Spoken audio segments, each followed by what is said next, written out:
Hello, and welcome to 5 Minute Math. Today we are looking at lessons learned from the 7th grade STAAR test 2025 version. What we're going to do is we're going to look at the readiness standards in which we scored 60% or lower as a state. We'll see what type of lessons we can learn from the misconceptions and the errors that our students made. We're going to start with our most challenging readiness standard. This is 7.3b, and we are just applying all four operations here: add, subtract, multiply, divide for rational numbers. Now, let's start with number 11 because that one we scored much worse. We had negative 0.8 minus, and then we've got to multiply negative 4 and 2 fifths multiplied by 6. All right, so let's deal with this first. So let's make this into a decimal. So 2 fifths, in case we're not sure, we can always double it, and we're going to get 4 tenths. And tenths are easy to work with because that's also a decimal point. So I'm going to make this negative 4.4. I'm going to multiply this by 6. That's going to be 24, 24, 26. So I've got 26.4, and then it's negative. Okay. Now I can put that behind my negative 0.8. So I'm going to subtract 26.4 from negative 0.8. Now, here's one thing that we can think of, right? We can think that basically we are adding two negatives, because we could also say negative 0.8 plus negative 26.4. If you envision it like that, well, I've just got two negatives that I just need to add.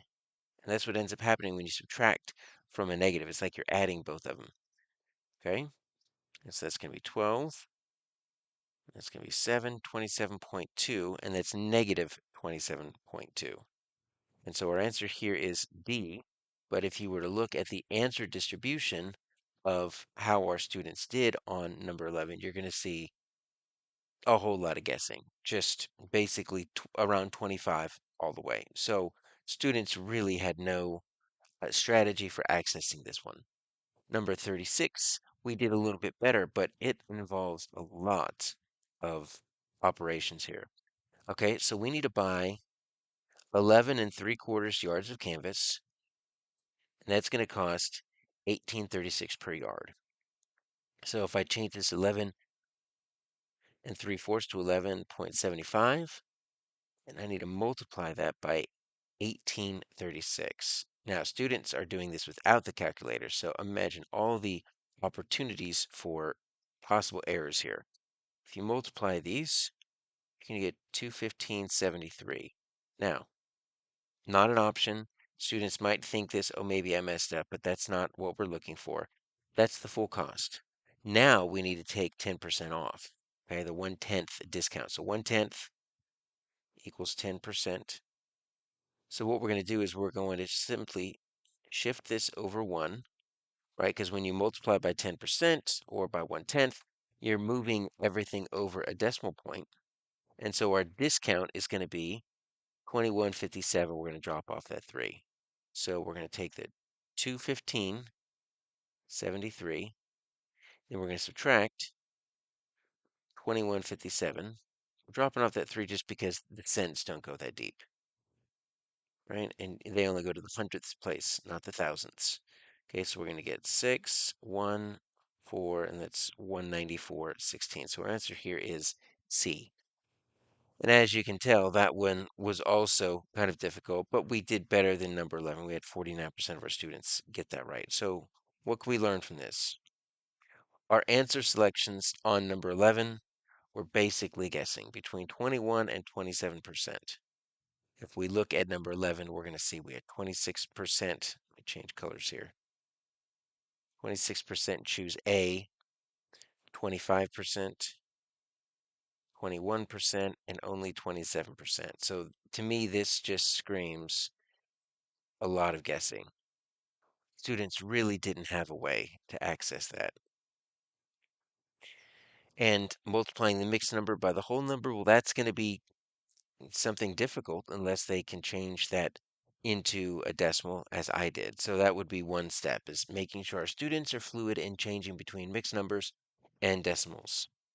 And then for number 36, let's take a look at what happened here. We had 23% of our students choose B. And let's take a look and see, how did we get that? Well, you did your 1175 and then you added the 1836 rather than multiply. So that was supposed to be multiplication. And then you took 10% off of that. So they understood the 1/10 equals 10%. But what they didn't understand is that you're supposed to multiply the 1175 by the 1836. So when we get down here to the white font, those are our instructional implications. What can we do as educators that would help our students? Well, we need to include mixed numbers and fractions because students need to continue to practice going back and forth between those and decimals. But that interchange between fractions and decimals, right? In sixth grade, we learn about benchmark fractions, and they're supposed to become very fluent with interchanging between the two. And so now we need to use those in operations in the seventh grade. And then surprisingly, our students did much better with this hidden operation of multiplication, right? They had to know that if you take a discount, you have to multiply that 1/10. They did better on that than they did on this first one. And I really do think it's that subtracting a negative and rewriting it as adding a negative, right, is going to make it a little bit easier to understand that when you have a negative and you're subtracting something, that's like you're adding two negatives. And you can use the addition operation there. For number 5, we are looking at area of composite shapes. And as you could tell, we didn't do that well either. 38.5% overall mastery. And so we've got two different shapes here. And on number 12, right, it's just the answer. There's no A, B, C, or D to choose from. And only 27% of our students were able to get this. Now, what we needed to see on number 12 is that these two triangles are congruent. They're right triangles and they're congruent. So if we can find the area of one, we simply double it and get the other one. And so obviously that rectangle is going to be easy. That's just 42 square centimeters. Now we need to figure out what one of these triangles are, and we need the 1/2 base times height. So our base can be 6. And then our height, well, this is 7, and this whole thing is 10. Therefore, what's missing here needs to be 3. All right? So we can do two things here. We can take 1/2 of 6. That's 3. 3 times 3 makes 9. Or since we have to double it, we can just drop the 1/2 and just make it 18 because we need a 42, a 9, and a 9, or a 42 and an 18. And then you just have to enter it in and hope you're correct. So that's a little bit scary for kids when they don't have that A, B, C, or D, or any type of drop down or drag and drop to select from. Always makes it a little bit more frightening. So that one was a little bit more difficult for our students. We did better on number 22. We could cut this rectangle in, or this composite shape, into many different sub shapes here. So if I just were to draw that right there, I've got two rectangles I need to find. Okay. So this first one has got a length of 13, right, and a width of 6. So 13 times 6, that's going to be 78. And then this has got 7, but I need to find, right, this whole thing is 8 right here. So this 8 plus that needs to equal my 13. So that means that has to be 5. And so there's that missing shape or that missing side. That's what we need to find. And so that's going to be 35. And now we're simply adding those, and you're going to get 113. So our answer here is B. And so obviously we did a little bit better on number 22. And so they need to be comfortable with multiple shapes. All we used in this one were rectangles and triangles. But as you can see, they can use squares, parallelograms, trapezoids, semicircles, and even quarter circles. And when we start getting into those semi or quarter circles, that's when it gets really difficult because we have to take half or a quarter of the pi r squared. And we had to figure out that this term congruent meant that the two right triangles are equal because there was not enough information without that to figure out what this triangle was. Now, you could eyeball it and say, well, they look like they're the same, but we don't just take eyeballs for it, right? We don't just take the visual cues for it. We had to go into the actual prompt, see that they were congruent. So students have to be able to read that instead of immediately starting to dissect this composite shape. And then what we could have done for number 12 is we could have manipulated it into one rectangle by rotating and translating the bottom triangle. So in case you didn't see it here, what we could have done is we could have just taken this triangle right here, rotated it, and look. Now we've got one big rectangle, and it's a 10 by 6. See how that works? Move that away there. 10 by 6, much easier. So that, for some students, visually being able to manipulate that might also have been much easier than kind of the piecemeal way we did it. So we need to encourage students to find simpler problems like can they rearrange the shapes to make a simpler problem? And this missing side length. They have to use deductive reasoning, figure out what these missing side lengths are. That was missing. That was missing. We didn't necessarily need that side because we cut it that way, but if we were to cut it like this, then we would have needed that side as 13. That's 7 plus 6. Next, we're looking at 7.4D. We're solving problems with ratios, rates, and percents. And so we did much worse on this first one, number 7, than we did on the second one. So let's take a look at this. We have $12 per hour. The students' pay increased to $15 per hour, percent increase. Well, if you don't know what the standard algorithm or the formula is for the percent increase, then you are going to have difficulty because it's just not on your reference materials. It's not there. So we need to know the percent increase or percent decrease is going to be the change over the original. All right. So it went from 12 to 15. So what's that change? It's a $3 increase over the original of 12. So that's 1/4. So there's your 25%, right? And if you think about it, if you take 12 and you break it up into 4 parts, you're going to get 3, 3, 3, and 3, and it increased by 3. So that also makes sense.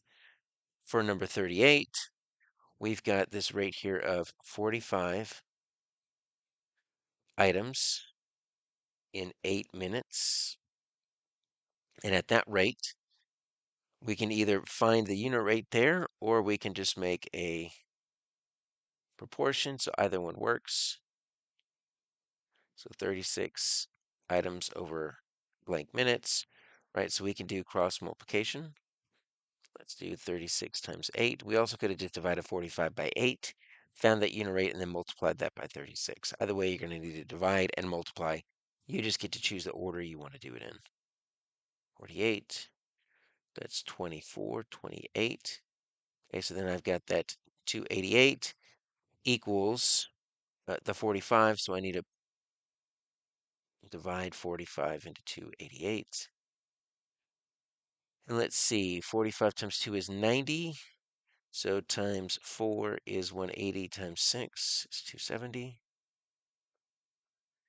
And that's going to be 1/8. Let's bring that 0 down. And then times 2 is 90 times 4 is 180. So there we go. B is our answer, 6.4. We did better on that one. And so obviously that percent increase involved knowing that particular formula or that particular algorithm of the change over the original. So that made it a little bit more difficult. And then for number 7, 35% of our students chose A. And so they just knew it went from 12 to 15. So they just chose 3%. They knew 3 was in there, but 35% of our students chose that. That's more than the actual answer. Only 33% of our students chose the correct answer, but 35% thought it was a 3% increase because you went from 12 to 15. That lets you know that we've got a major misconception there, and students need extra work to really solidify that. And then for number 38, we had 23% of our students choose that unit rate, and that was number A, 23%. This is the unit rate. So you did the 45 divided by 8, and then they did that first one, they found it, and then they said that's it. But they didn't take that next rate, that next step of multiplying that unit rate by our new number of items, which is 36. And so that also lets you know that students weren't used to either setting up a proportion or realizing there's two steps involved here. So what are our instructional implications? Well, we need to first recognize what type of problem it is. Is it percent increase, decrease, or is it a ratio rate? That's going to let students know what type of proportion or what type of algorithm they need to use. And then if it's the latter, have students comfortable with both ways, either solving for the unit rate, and then, or they can set up a proportion. And they could do either one, but they need to be flexible with both and then find the tool that's going to make the most sense for them. Next, we're looking at 7.11a. So we've got modeling and solving. In this case, we are solving both of these, but sometimes this standard will ask us simply to model one variable two-step equations. So let's look at number 16 first. We did worse on that one. So Arnold can spend no more than 450. So before we even do anything, we need to do something with this. Can spend no more. We're looking at inequalities. So whatever happens with Arnold, it needs to be less than or equal to 450. That's what I get from this first statement. Because I can spend up to 450, I can spend less than 450. I cannot spend over 450. Okay? So once I know that, I'm going to build everything on the left side. So there's a $150 fee to rent the theater, and then I've got $12 per guest, and I'm looking for how many guests I can have. So that 150 is going to be that starting cost, that constant, and I've got 12x. So now I've set up my inequality. Now I need to solve it. So I'm going to subtract 150 from both sides. I'm going to get 12x is less than or equal to 300. I'm going to divide by 12. I do not need to flip the inequality because I'm not dividing or multiplying by negative, but I do need to be aware of that when that happens. And let's see, 12 is going to go into 300. How many times? Well, 12 goes into 30 twice. There's 60, there's 5. 25 times. All right, so x is less than or equal to 25. And so you see we've got two 25s there. We need to select the correct one, which is D. Number 33, it sets it up for us, so we don't need to take it from words into an equation. We do need to simplify, combine like terms. We need to say that 5x's is the same as 3x's and 2x's, and then the rest is simple. It's an equation rather than an inequality. I don't have to worry about doing anything different when I multiply or divide by a negative. I'm going to apply my properties of equality here. So 5x equals 30, 5 by 5, x equals 6. Only 51% of our students were able to get that. So we had to navigate the directionality of the inequality on number 16, derived from the word problem, whereas 33 was a more straightforward equation. And for number 16, 28% of our students chose C, and only 37 chose this. So 65% of our students at least were able to solve this and figure out that x is in some relation with 25, but they couldn't get the correct direction. They thought it was greater than or equal to 25 guests, but in the context of the problem, you don't want to have more than 25 guests because now you're over your 450. You want to have less than or equal to the 25 guests. And then the only quote unquote challenge on number 33 was that combination of like terms. And so, what are the two biggest challenges we face when we're dealing with inequalities and verbal descriptions? Well, identifying the correct symbol. Is it less than or equal to, less than, greater than or equal to, greater than? There's four different options there, and we have to take that from the context of the word problem. And then we still have to flip the inequality if we multiply or divide by a negative. And then one way to solve this is to have students work out some of the x and y values for word problems, plug them back in to check their work. So if I were to say, let's say was thinking that this was an answer, all right? So 20, x is greater than or equal to 25. So let me take, since they could be less than or greater than or equal to, let me take a larger one. What if I had 30? Okay, so 30 is greater than or equal to 25.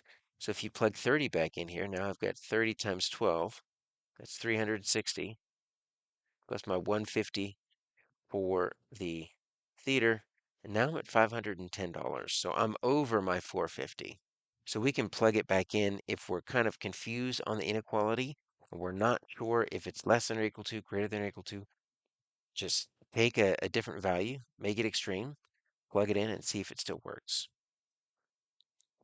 Next, we're looking at 7.6G. We only had 44.5% mastery. We are solving data problems. We got a bar graph. We have a dot plot. We did much better on that bar graph. So let's look at our dot plot first. And we are going to need to do some calculations for each of these, okay? Because we have 20%, 40%, 1/3, 1/10. First off, how many do we have? One, two. They don't tell us how many, so we have to count. 1, 2, 1, 1, 2, 3, 4, 5, 6, 2, 3, 1. If I add these up, I'm going to get 10, 11, 12, 15. All right, so 15 is my denominator. So I'm going to say exactly 20% of the players scored 6 points. 3/15. That's going to simplify, divide by threes. You get 1/5. And 1/5, if I multiply that back up, guess what? It's 2/10. That is correct. Now, let's see why the other ones are incorrect before we just move on. But that first one is correct. 40% chose 3, so that's going to be 6/15. Okay, so 6/15 simplified by 3 is going to be 2/5 multiplied by 2, and that's going to be 4/10. Hey, wait, this is also correct. Well, if you're wondering why there's 2 correct, they did give us the not. Now they bold it, they capitalize it, but sometimes students will still miss this. So I'm going to bet that there are quite a few students that they worked out A, they saw it, and then they moved on. Let's look at C, because I found 2 that are correct. Less than a third scored 4 points. Okay, so 4 points is 2. I'm running out of room, so I'm going to say 2/15 is less than a third. Now, 1/3 is the same as, let's make them 15ths, 5/15. So 2/15 is less than 5/15. So that's correct. All right, so I'm guessing that D is going to be incorrect, which means that's the actual answer that we want. More than 1/10 scored 8. Well, that's not going to make sense because look, they say 8 is 1/15, and they want us to believe that is more than 1/10. Well, we learned in third grade that you can compare two fractions that have the same numerator just by reasoning about their denominator. 15ths are smaller than tenths because that denominator is larger. You're taking the same whole, you're breaking it up into 15 parts, which means they're a little bit smaller than if you take that same whole and break it up into 10 parts. Those tenths are going to be a little bit larger than your 15ths, which means this one is not correct, which means that's the actual answer. That's the trick on that one. For number 30, we are looking at this bar graph, and then we're just looking at a fraction. What fraction were young adults, teens, or children? Young adults is 5, Teens is 25. Children is, what's that, 60? All right, so that's 90 over, let's add these two, 50 and 60. That's 110, 90 over 200. So that's going to equal 45 out of 100, which equals your 45%. So we did better on that one. So we had to evaluate 4 separate statements on number 15. And you can see how students could just lose the stamina or they get tricked by that knot. While number 30, it only required that one calculation. So there's a chance that students do better on this simply because they don't get tired as quickly because they have the stamina to get through that. And then we had 24% choose B and 24% choose C. 24, 24, which means if we had 36 here, we do have a lot of guessing. So students didn't necessarily have good strategies for this. They were just kind of guessing. So a lot of the students that chose D probably just guessed and they just ended up guessing correctly. And so by 7th grade, what does this mean for us?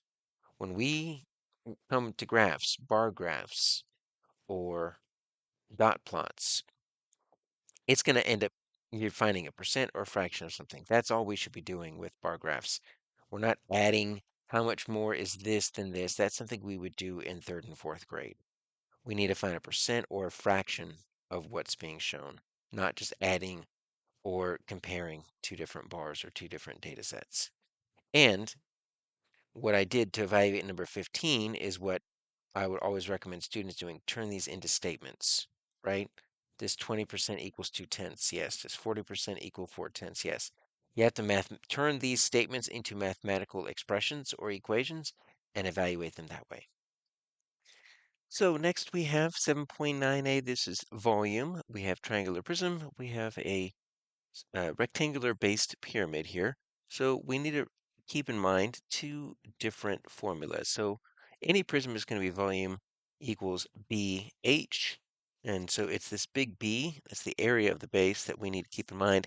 And since this is a triangular prism, we can kind of imagine this other triangle right back here, connecting like this. It's the triangles that are the bases. So how do we find the area of this triangle? Well, area equals 1/2 small b. That's kind of confusion there. Times height. So that's going to equal 1/2. My base is 10. Height is 12. All right, so half of 10 is 5. That's 60. So the area of this base is 60. Now I can plug that back in here. So volume equals 60 times, what's my height? Now, this 13 is not my height. That's just the side length of one of the triangles. The height is the distance connecting the two bases. And in this case, it's this right here. It's that 20. So 60 times 20 is going to be our answer. And so 6 times 2 is 12. Add the 2 zeros, and I've got 1200. Our answer here is D. Now for number 26, we have a rectangular based pyramid. So any type of pyramid is going to have this 1/3, and then we do that big B times the height. And so what that's going to give us is the area of this base is going to be pretty simple. 15 times 4, since it is simply a rectangle, that's not that difficult for us. That's going to equal 60. So we can plug that back in. So 1/3 times 60, and then my height. Sometimes they'll try to give you a slant height like this to try to mess you up, but they didn't do that here. Not that difficult. So our height is simply going to be 9. So 1/3 of 60 is going to be 20.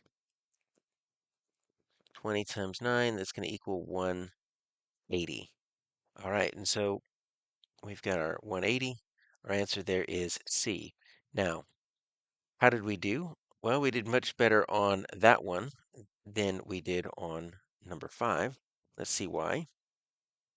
So sometimes they will ask us to find the height. Sometimes they will ask us to find the base, and they'll give us the volume And then they'll give us the volume and the base and ask for the height. They'll give us the volume and the height and ask for the base. Students need to be comfortable with that, as well as what they did here, which is just here's the entire shape. All the dimensions needed, simply find the volume. So these were not necessarily as challenging as they potentially could be. And we've got 34% of our students on number 5 choosing C. So 34% right here. That's almost as much as how many chose the correct answer, 36%. They did all this and then they forgot that this base times height, this base is simply the area of the base. It's not how you calculate the base because the base is a triangle. And so the triangle itself needs its own formula. And they simply forgot to take half of the base. They did 10 times 12 times 20, and there's your 2400. Now, we've got the same thing on number 26. 20% of our students chose D, and that is simply forgetting this 1/3, right? So base times height is just a regular rectangular or square prism, but neither one of these are those. So we're going to need to take 1/3 with our pyramid. We're going to need to take 1/2 of the area for our triangle. And so losing the 1/2 and the 1/3, that's kind of a challenge for some of our students. So we just need the basic use of a formula. If students are comfortable using a formula, finding the correct one, plugging in the correct numbers, and then more importantly, knowing what each of the letters stand for, right? Knowing that this big B is the area of the base, that's going to help them. And use the commutative property, right? Like if we did this 1/3, what was it 1/3 times 60 times 9? All right, so if we were to do something like this 1/3 times 50 times 6, just for example here. What I'm saying about the commutative property is that you can reorder this. 1/3 of 50 doesn't really help us, but if we were to reorder these, that's what the commutative property lets us do. I can make it 1/3 of 6 times 50. As long as you're multiplying everything together, the order doesn't matter. 1/3 of 6, that's 6 over 3, that's 2. 2 times 50 is a lot easier to do mentally than trying to do 50 over 3 times 6. Like, no one wants to do that. And so that commutative property is going to help when we're multiplying multiple factors together. Rearrange them to get the one that you want that's going to be the easiest. 7.6i, we are looking at probabilities, both experimental and possibly theoretical under the standard. And so we did pretty well on number 13 here. And so the experimental probability, the next key chain will be yellow or green. Well, how many yellows and greens do we have? Yellow and green is 13. Okay. How many total are there? 40. That's it. That's literally the answer. The only calculation there was adding the 5 and the 8, the yellow and the green. They gave you the 40. If not, sometimes you'll need to add all of these to make 40. It's just recognition of what it is. When you have to do a little calculation here, this is a compound probability, right? So this is simple. Even though you've got the yellow and green, it's just one event, right? This is compound.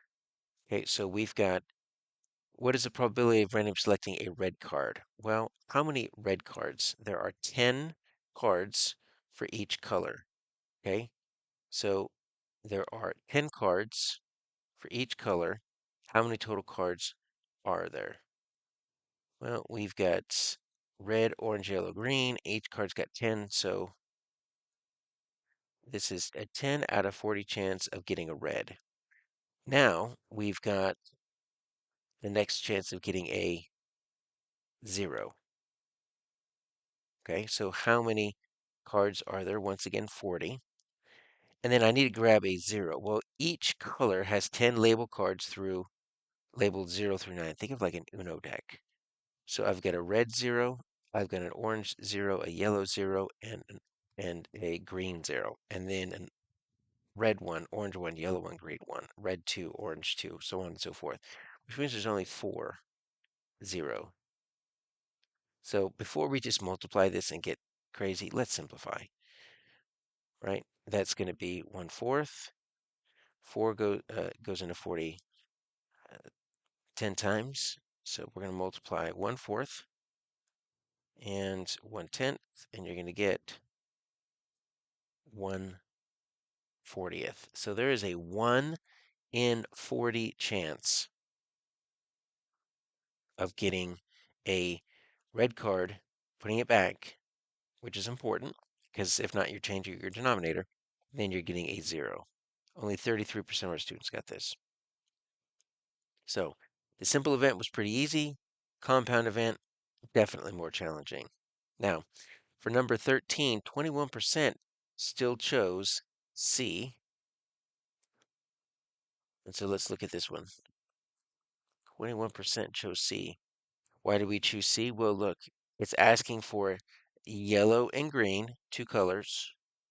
How many colors are there? 1, 2, 3, 4, 5. Okay, so they literally were just looking at the number of colors that you were possibly choosing out of the total number of colors possible. That's obviously not how these probabilities work. You need to look at the frequency. This would work if it was a theoretical probability and each keychain was in there the exact same amount of times as the other keychains, then it would simplify down to 2/5, but not with experimental probability. And then we had 24 on number 24, 30% chose B. So let's take a look at this one. How did we get that one? Well, you can say any card was 140. All right, so they didn't have the um, the correct probabilities here. They thought, well, if I'm getting, there's 40 cards, so there's a 1 in 40 chance of getting a red card. Not true. There's a 10 in 40 chance. There's a 1 in 40 chance of getting a 0. Not true. There's a 4 out of 40 chance. And then they just added them. And so you ended up getting 2/40ths, which simplifies the 1/20th. So you've got several mistakes there, and yet 30% of our students got that. And so um, that's just something that we need to continue to work on with our students. So here are the instructional implications. So first thing we need to do when we're solving a probability problem, is to classify it. Is it simple, compound? Because if it's compound, we're going to have to multiply. If it's simple, we're just doing recognition.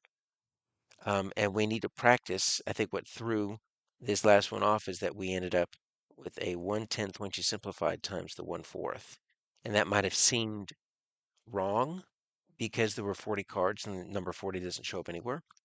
And so let's get some extra practice with our students where these compound events have different denominators and including once you identify whether it's simple or compound, we also need to think about, is it experimental or is it theoretical? Because that's going to make a big difference as well. 7.7a, we are looking at linear relationships. And let's look at number 9 first. That was not that much of a challenge. So we have a story problem, and we don't even necessarily need it, though it actually will make it a little bit easier because they do give us the equation. We're going to match this equation with one of these statements here. Okay. So first off, he spends the same amount of money each week. Okay. X is the number of weeks. So that's why it's a negative 35. He spends $35 a week. And we've just got this random $500. Okay. So if it's just sitting there as a constant, it's going to make sense that it's going to be a beginning balance of 500. And if you're going to spend 35 bucks a week, you need to have something in there. So how do you start with $35 and then decrease by $500 per week? And we're not increasing, we're spending, so that doesn't make any sense. All right, so these two don't work. So we just need to know that the negative equals spend equals decrease. So that's our answer A. And students were not very challenged with that one. So that one wasn't too difficult. The other one, unfortunately, was a little bit more challenging. This was a 2-point problem. We simply have a graph and we need to find the slope and y-intercept. Now, let's start with the easiest thing in there, y-intercept. Where does this line cross the graph? It crosses at 5, so you should do, when we're dealing with y equals mx plus b, that b is the y-intercept, it literally crosses at 5, so we're good there. Now we need to find the slope. So let's find a point here. All right, so I'm going to find this point right here, and I'm going to do rise over run. You can also calculate if you want to using the slope formula. And so we're going to go rise. It goes up 1, 2, 3 over 1. And I just picked that point because it looked like it went right through the intersection of negative 1, 2. So that's just going to end up being 3. So y equals 3x plus 5. So that's our answer there. And as you can see, only 11% of our students got full credit. So 17% of our students chose B on number 9. So they got everything correct in regards to where the numbers go. The 500 is your beginning balance. That's your y-intercept. Your 35 is your slope. But they just chose increase rather than decrease. And so that's 80% of our students at least recognizing where the numbers go. But still, at increase, we need to make sure we're reading that or looking at the negative. Either one could have helped us. All right. 21 had a clear y-intercept 5, and then only 4 usable, and at least 4 usable coordinates. Those would be coordinates where the line crosses directly through integers. Now, if all 35% partial credit correctly enter the y-intercept, that's still only 46%. Let me tell you what I'm talking about. So partial credit only gets 1 point. We don't know which one, but let's say all 35% got this correct and they all messed up on the slope. So you add that 35 to the 11, that's still 46% of our students maximum that got the y-intercept. Now, how can only 46% of our students recognize the y-intercept on a graph? It is a visual, there's no calculation needed. So that is a huge area of opportunity for our students to look at graphs and just classify key features. And students still struggle with this in Algebra 1, and it's going to get more complicated in Algebra 1 because we're going to deal with quadratics, and they're going to have to deal with x-intercepts, and they're called zeros or solutions. So we need to get this y-intercept down now before we progress into Algebra 1. So that's what I'm talking about there. Only 46% of our students, possibly maximum, got that y-intercept. So we still need to focus on key features. It's still a problem in Algebra 1, and those x-intercepts are going to really confuse things. Minimum, maximum, quadratics really up the rigor. So let's focus on in 7th grade about the one simple y-intercept. We should be able to do that.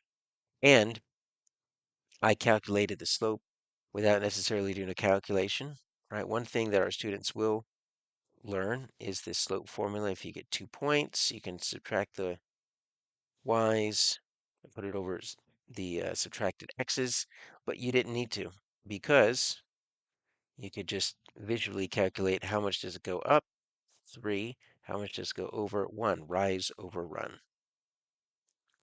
7.5c, we're looking at scale drawing, similar shapes, and so we need to set up a proportion here.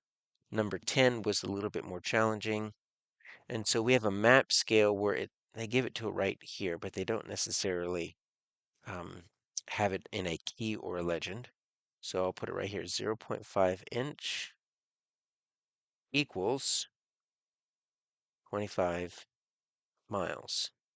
All right. So I am looking for a city that is 146 miles away. So I'm going to set up my proportion here, 146 miles away. All right. So if I were to set it up like this, I need to cross multiply, or if I wanted to, I can estimate. And I could say this is almost 150. Okay, so 25 goes into 150 6 times. So if I multiply this by 6, 1/2 times 6 is going to equal 3. Now I rounded up, so it's going to be a little bit less than 3. And we see that Houston is a little bit less than 3, 2.92. So that is our answer on 10. This is a hot spot. You just have to, push the button or select the area. That's all we're doing here. Which that feature might have thrown kids off a little bit because they're used to having an equation or A, B, C, D, or drop down or drag and drop or something. We don't use hotspots that much. Next, on number 20, we did a little bit better on that. And it's a little bit more straightforward, and we don't have any rotations here. Whenever they rotate one of the similar shapes, it always makes it a little bit more challenging. All right, so we're looking for the value of x. All right, so I'm just going to draw this. So this x lines up with this QR right here. And then let me just pick two other, it doesn't matter which one. I'm going to pick the smaller ones. Okay, so I can set it up like this. I can say 4, I'm going to go small to big,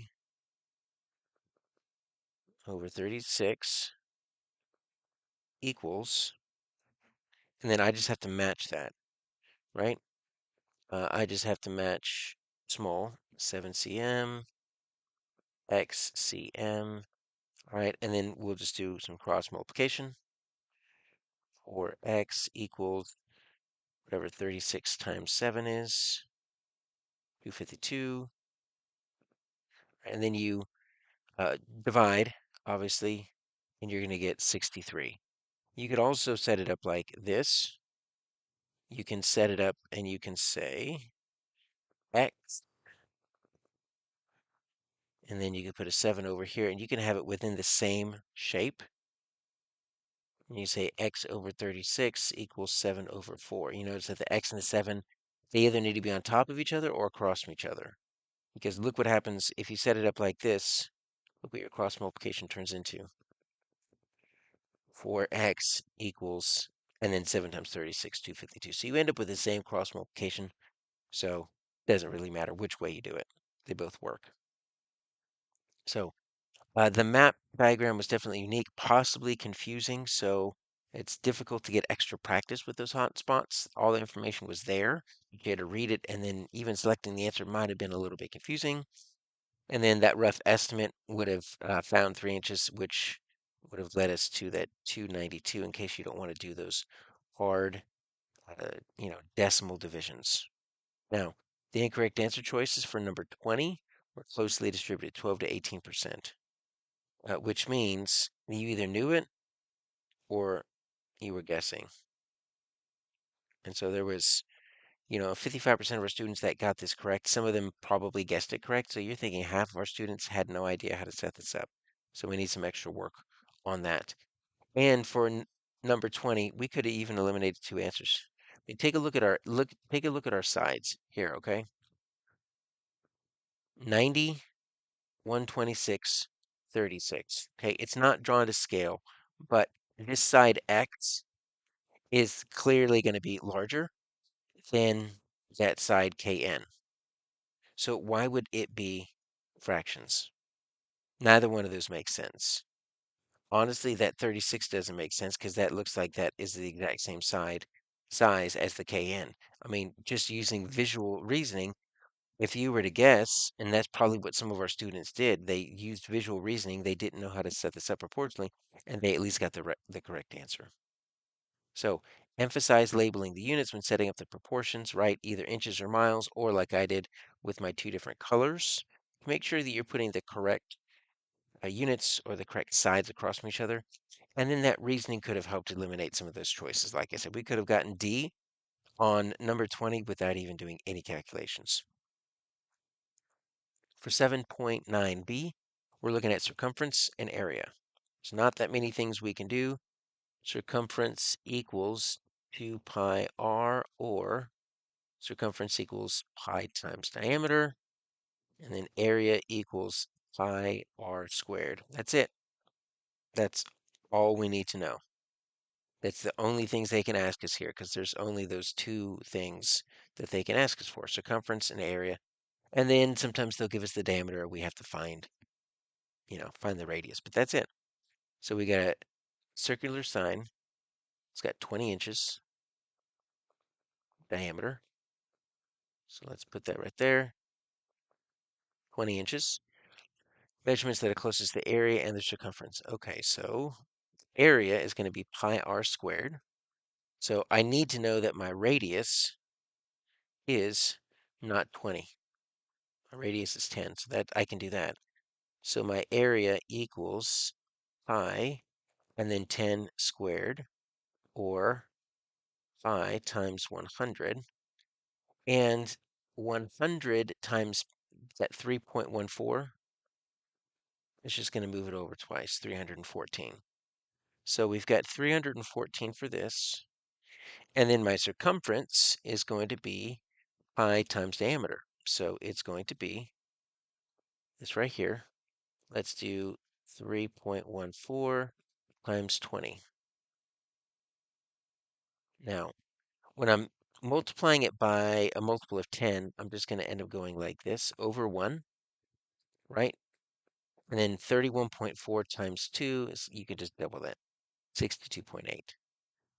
So we've got 62.8, but I don't see 62.8, so I'm just going to use 63 because it is a approximate or closest. Now, some of us might have chosen 628 because they saw those numbers, and that would have been completely wrong.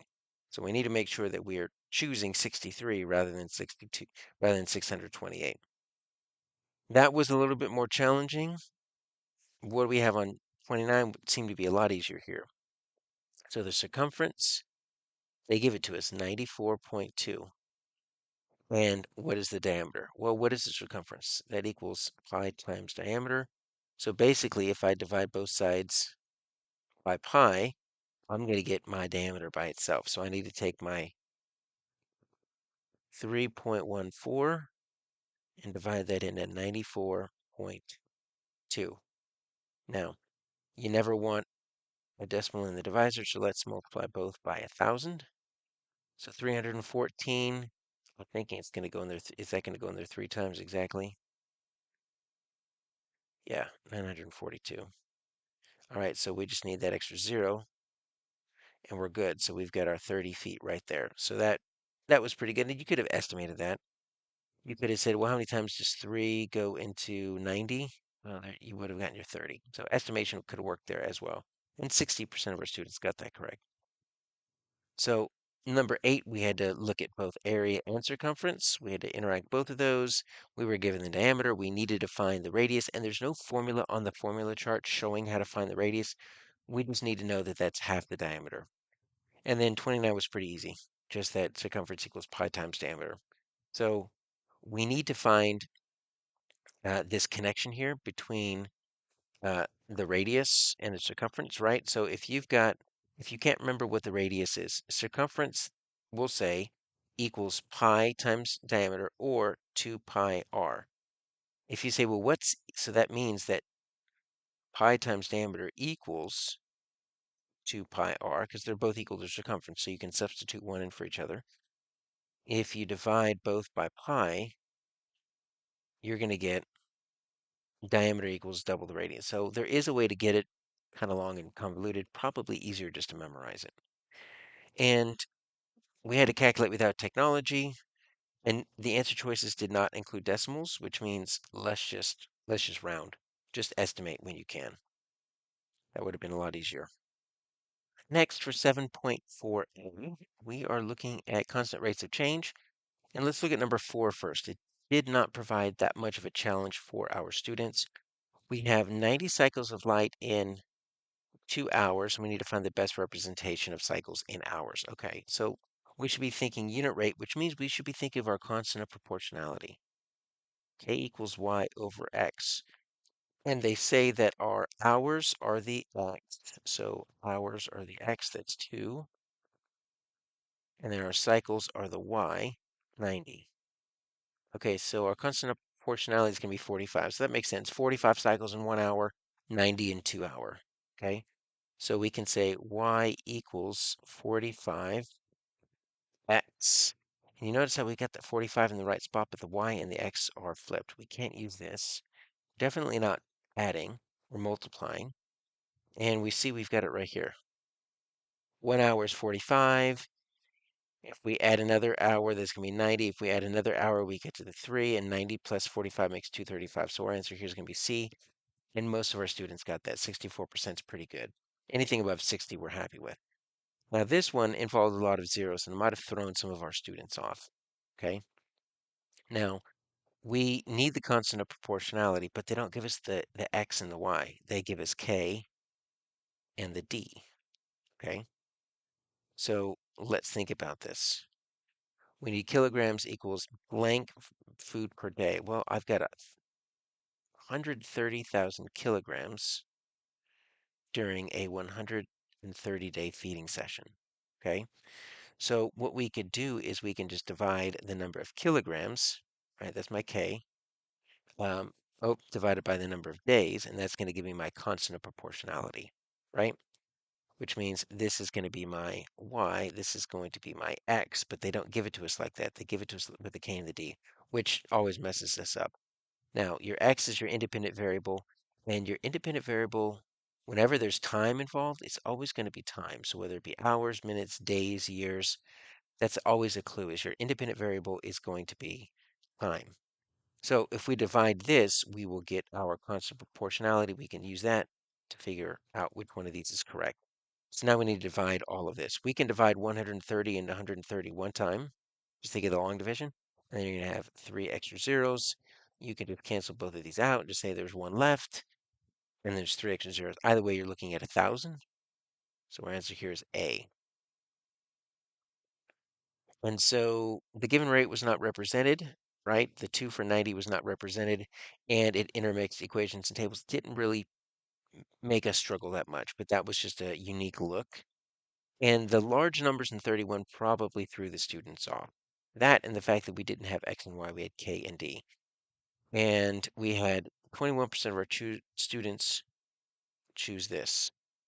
Yeah, in 7th grade, they're not going to give you the unit rate most likely and just slap it right in there.